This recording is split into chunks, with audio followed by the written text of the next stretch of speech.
My article, The Activism Entry Point, it postulated that at this particular time we cannot have a diversity of tactics, meaning violence, and a diversity of people at the same time.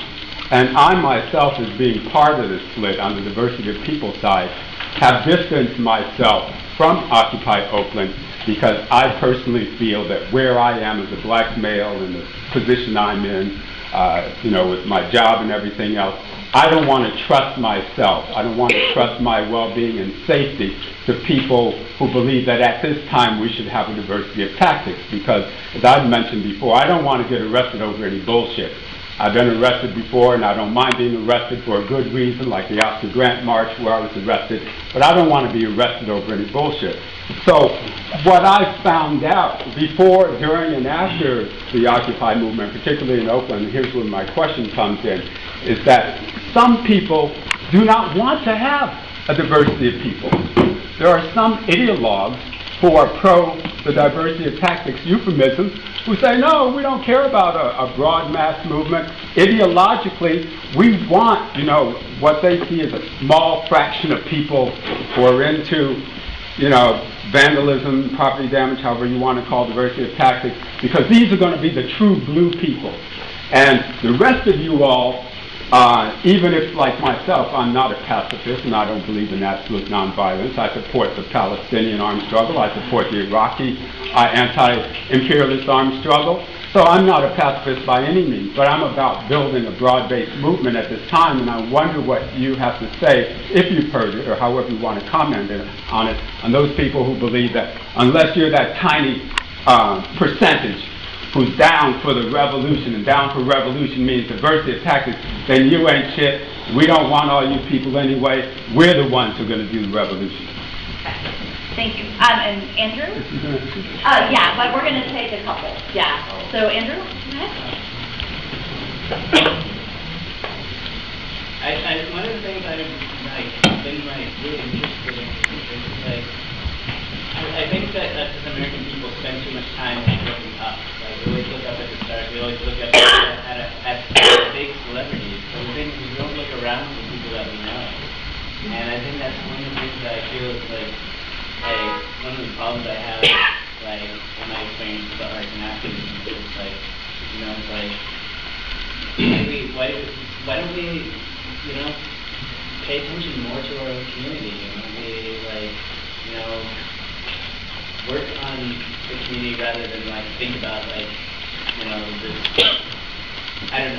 general idea of activism and things like that. And it's just there's so many things that aren't being done just because we're trying to be in solidarity with so many things all the time. And I think that a lot of times we just lose our footing, we lose the grounding that the reason why we're activists, because we're too busy trying to be in solidarity with 5,000 causes and stuff, rather than thinking about okay, we need to get people over to the school and take it over so we don't get close. Things like that. It's all our attention is just being skillfully pointed in any direction. And I sit in a lot of meetings and they're all talking about, we need to vote on being in solidarity with this person. We need to be in solidarity with this person. We spend 30 minutes arguing about something that we all would agree on in public. And it's just we have so many issues with that. And additionally, I like the point about using the movement for people to run to and for people to feel confident. And the thing is one of the things that I think is really important is this argument over diversity of tactics. The thing is the question is it's not tactical. It's not tactics if it's not tactical. So the thing is if you're going to try and fight a war, if you're going to try and if you're going to try and use some sort of violence, in your toolbox of activism, the thing is nobody seems to have the organizational structure to be successful. It's the thing is it's not even I'm sorry, man. I'm gonna sit down, but all right. I would say that You know, I haven't run into someone that has the philosophy that you're saying that you don't want to. I'm not saying they're not out there. I haven't run into anyone. I haven't had that mass movement. You know, and there are, for those who are clapping, that does not deny my experience, just like I'm not denying Booth's experience. So, I can't argue about that philosophy. I would say that, but in relation to that idea, I know a lot of people in Occupy that don't think that. So I wouldn't gauge how we approach this debate by those couple people. Now, there are a lot of, you know, your question was, what would I say to those folks? Obviously, the idea of Occupy Oakland and Occupy Wall Street movement is to create a mass movement. And as I said before, as far as most people in the U.S., we were in the movement, quote unquote, was invisible. So obviously, you want to get people involved at the level that they're at. And anything, you know, what I will say is that part of the division and people not being willing to work together does come out in this idea that, you know, okay, we're our own little group and we don't have to answer to anyone else. And we don't have to work with anyone else and where folks are at. That's a problem.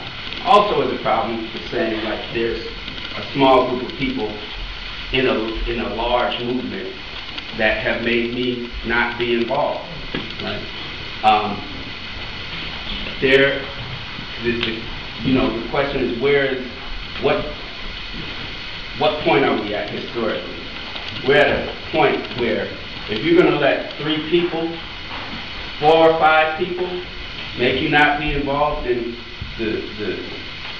in a movement that has the most revolutionary potential that we've seen in the last 50 years, then that's a shame. Well, it's not just 3 in my case, Booth. I respect you and I admire you a great deal, but I've come across more than 3 or 4 or 5 okay. or 10 or 12 or 20. So you know, small percentage of folks, you know, that's what I'm saying. That doesn't, I'm not at all saying that the issue that you're talking about shouldn't be talked about and debated, because it should.